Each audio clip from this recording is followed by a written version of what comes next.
বলেন তো কিয়ামতের ময়দানে সর্বপ্রথম জাহান্নাম উদ্বোধন করা হবে যেই লোকটাকে দিয়ে, তার নাম কি?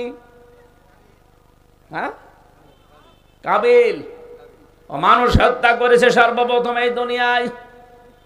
কিয়ামতে রক্তের বিচার আগে করা হবে, সর্বপ্রথম খুনের বিচার হবে। এই লোকটা কিয়ামতে সর্বপ্রথম জাহান্নাম উদ্বোধন হবে এই খুন করার কারণে। দুনিয়াতে যত খুন হয়েছে তারা ওই হাবিলের সাথে লাইন ধরে সারিবদ্ধ হয়ে যাবে। ওই সময় দেখতে পাবেন হাসিনা ওই লাইনে আছে। কারণ মহিলা শুধু 24 সালে 2732 জন মানুষ হত্যা করেছে তার নির্দেশে। আমার দেশ একেবারে সরাসরি ভিডিও লাইভ করে দেখিয়েছে, সব প্রমাণ তার কাছে আছে। যেদিন যাবে ওই দিন পর্যন্ত চেষ্টা করেছিল আরো বড় করে মেসাগার করার, কিন্তু পারে নাই। এদেশের দেশপ্রেমিক কিছু সৈনিকের কারণে পারে নাই। পারে তো নাই, ও তো বসে নেই। ওখানে যাবার পরও দিল্লিকে বলেছে যে বাংলাদেশ অ্যাটাক করো। মানুষ এত বড় বিশাল বোঝা, ক্ষত চিহ্ন আমাদেরকে দিয়ে গেলেন, দুঃখের বোঝা, কষ্টের বোঝা, চিন্তার বোঝা, ঋণের বোঝা পর্যন্ত দিয়ে গেছে। এই দেশে এখন একটা মানুষ জন্ম নিলে 1,10,000 টাকা তার মাথার উপরে ঋণ।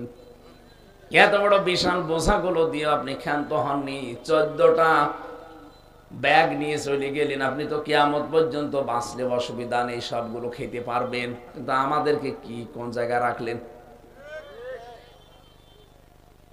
এই জন্যই তো কারোর সাথে কথা বলেনি যে ব্যাগ উঠেছে, হ্যাঁ উঠেছে, ঠিক আছে চলো, আর কারোর সাথে দরকার নেই। এমনকি কাওয়া কাকুর খোঁজও নেয়নি।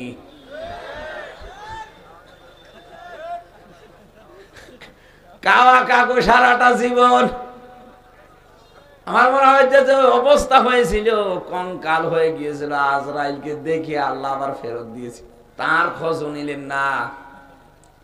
এমনকি সে ইন্ডিয়ায় যাওয়ার পরে কয়েকবার নাকি দেখা করার জন্য সময় চেয়েছে, উনি রাজি হয়নি, বলে না, কাওয়ার সাথে আমার কোনো কথা নেই। আপনি আমাদেরও খোঁজ খবর নিলেন না, বিনা কারণে আমাদের জীবনটা এভাবে তছনছ করে দিয়ে গেলেন।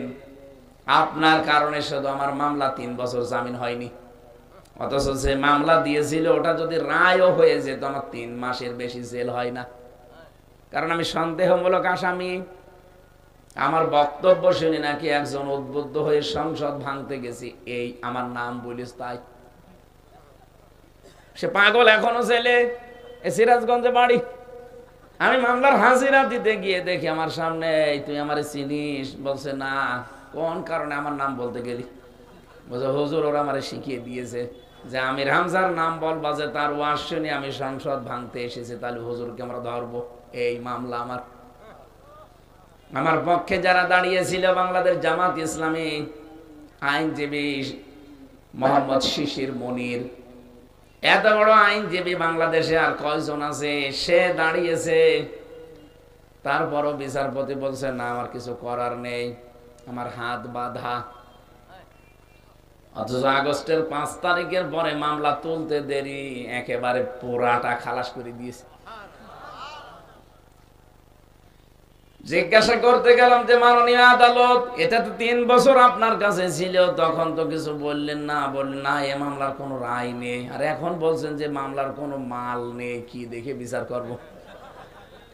হুজুর আমার কিছু করার নেই, আমার হাত বাঁধা ছিল, এখন হাত খোলা আছে, আমি ন্যায় বিচার করতে পারবো। আমরাও চাই বাংলাদেশে যারাই থাকবে তাদেরও আবু সাইদের মতো হাত খোলা থাকবে, এটা আমরা চাই না। যারা আসবে কিয়ামত পর্যন্ত দেশের দায়িত্বে কারো হাত যেন বাঁধা না থাকে। এদেশে অবিচার হওয়ার পেছনে কারণ আমি একটাই পেয়েছি, 1628টা চেয়ার ছিল এই দেশে, একটা চেয়ারের হাত শুধু খোলা ছিল, আর বাকি সব চেয়ারের হাত ছিল বাঁধা। আপনাদের এখানে যিনি ছিল ভোলা নাকি যেন, ওনার উপরে উপরে যা কথাবার্তা, ওনারও হাত বাঁধা ছিল না, যা বলতে বলতো উনি তাই বলতো। শুধু একজনের হাত খোলা ছিল, তাছাড়া বাকি যে যায় বলুক না কেন সব ওনার পেছনে। আমরা চাই ওইটা না, আমরা চাই সবার হাত খোলা থাকবে। আজকের বিচারপতির হাত খুলে দিতে দেরি, আমার মামলা কত কঠিন মনে করতো, অথচ একেবারে পানির মতো হয়ে গেছে। বিনা কারণে এগুলো যারা চাপিয়ে চাপিয়ে মানুষের জীবনটা নষ্ট করে দিয়েছেন, আল্লাহ যেন ঠিক উল্টিয়ে ওই অপরাধটাই বনালে আপনার বিচার আজ জনগণের সামনে করাচ্ছে। কি হবে বলেন তো? যদি এখন সরকার ফেরত দিতে তো বাধ্য, বরং বন্দি বিনিময়ের চুক্তি আছে। চিঠি যখন দিয়েছে দেশের রাষ্ট্র থেকে অবশ্যই ফেরত দেওয়া লাগবে। আর ওনার 165টা মার্ডার মামলা, একটা মার্ডার করলেই তো মার্ডার করা যায়, তারে আবার ফাঁসি দেওয়া যায়। আর 165টা। এখন যে জল্লাদ আছে ইলিয়াস, এর আগে ছিল শাহজাহান জল্লাদ, ও মরে গেছে। এখন যেটা দায়িত্বে আছে ফাঁসি দিয়েছে, ওর নাম ইলিয়াস, ও বাড়ি চট্টগ্রামে, ও কিন্তু মার্ডার মামলার আসামি। আমার একদিন ফাঁসির ওই কন্ডেম ছেলে এসে বলছে, হামজা ভাই আপনি এগুলো বাইরে যেতে পারেন, পারিবারিক জীবন নিয়ে কিছু বলবেন। আমি কিন্তু খুব বড় অপরাধ করি নাই। 17 বছর আমি সৌদি আরবে ছিলাম, বাংলাদেশে এসে বিয়ে শাদী করলাম, আর 30 বছর আমার এখন জেল। আমি ফাঁসির মামলায় ছিলাম, সেখান থেকে যাবজ্জীবন জেলে দিয়েছে, তার মানে 30 বছর থাকা লাগবে। কি অপরাধ আপনার? বিয়ে করার পরে বোর সাথে আর আমার মার সাথে মিল নেই। আমার মাকে আর আমার বোনকে কিছু দিলেই বোর খালি গান গানানি, ওর ভাল লাগে না, শুধু আমার কাছে মুখে মুখে তর্ক করে। আমি নিজে কামাই করলাম 17 বছর, আমি সৌদি আরবে এত পরিশ্রম করি, আমার বউকে আমি দেব। আরো কি বলে বারবার শুধু আমার মায়ের নামে খোটা দেয়।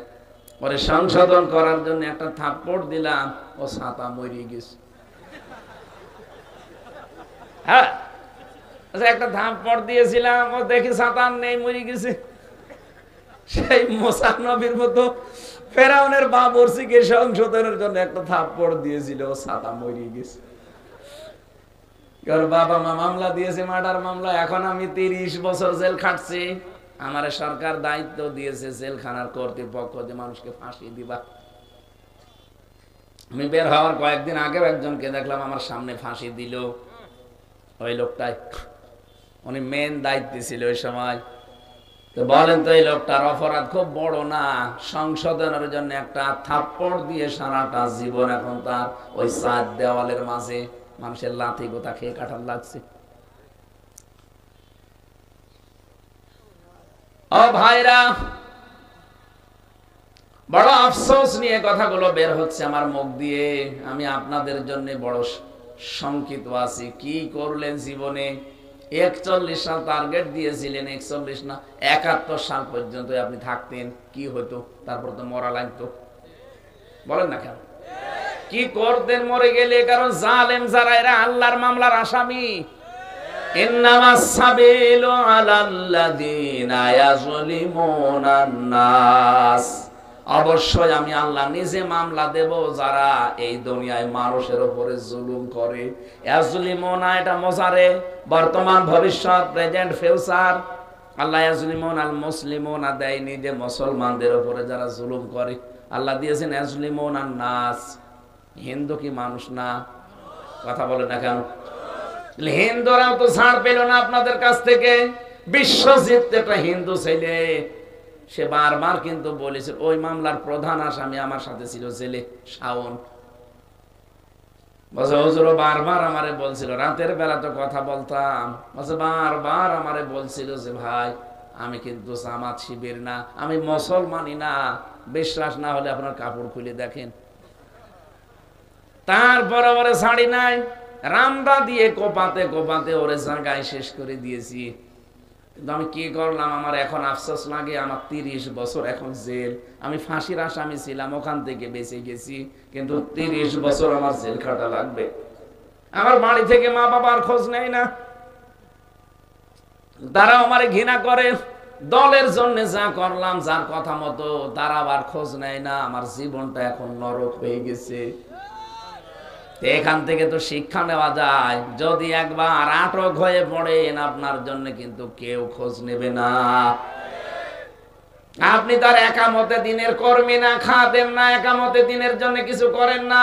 যে এরকম মানুষগুলো দুনিয়ায় আছে, তাদের বাবা মা যেমন তাদের কাছে একামতে দিনের কর্মীরা ওই রকম, তারা খোঁজ নেবে। আপনি তো যাদের জন্য যা করেন প্রত্যেকেই জালেম, আর জালেমরা তাদের নিজেদের চিন্তায় ব্যস্ত থাকবে। দেখেননি জালেমরা যা যা পালিয়েছে, কেউ কারোর সাথে যোগাযোগ নেই, কারণ যোগাযোগ করলে সে ধরা খায়।